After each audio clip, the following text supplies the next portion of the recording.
বাড়ির কাছেই এই এত পরিচিত একটা জায়গাতেও যে আমরা অন্য কোনো কাজ ছাড়া শুধুমাত্র ঘোরার জন্য যেতে পারি, সেটা মনে হয় আমাদের মতো অন্যরাও কেউ কল্পনা করতে পারেনি। তাই আমাদের দেখে তো সবাই অবাক হয়ে জিজ্ঞাসাই করছিল যে আমরা কি এখানে শুধু ঘোরার জন্য এসেছি নাকি অন্য কোনো কারণে। হঠাৎই ইচ্ছা হয় মা আর আমি তো দুজনেই বেরিয়ে পড়েছি সেই ছোটবেলার স্মৃতিগুলোর কাছে একবার ফিরে যাওয়ার জন্য। এই সুযোগ আর কেই বা মিস করে বলো? যখন দুজনেরই ইচ্ছা হয়েছে তখন আর না কেন? তাই দুজনেই হঠাৎ করে বেরিয়ে পড়েছি। আমার এখানে যতটাও না ছোটবেলার স্মৃতি জড়িয়ে আছে, তার থেকেও মনে হয় দ্বিগুণ বেশি স্মৃতি জড়িয়ে আছে মায়ের।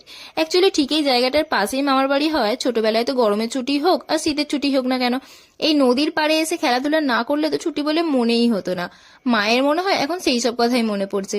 তবে ছোটবেলায় খেলাধুলার মধ্যে না বুঝলেও এখন কিন্তু বেশ ভালোই বুঝি। এই প্রকৃতির মাঝে 2 মিনিট দাঁড়ালেও মনে হয় মনটা বেশ ভালো হয়ে যায়। আর এই শীতের সময় এত সবুজের মাঝে হলুদ সাদা সারি সারি ফুল হয়ে আছে, দেখতেও তো বেশ ভালো লাগে বলো। আজকের মতো ব্যাস এতটুকুই, দেখা হচ্ছে নেক্সট ভিডিওতে, ততক্ষণ টাটা।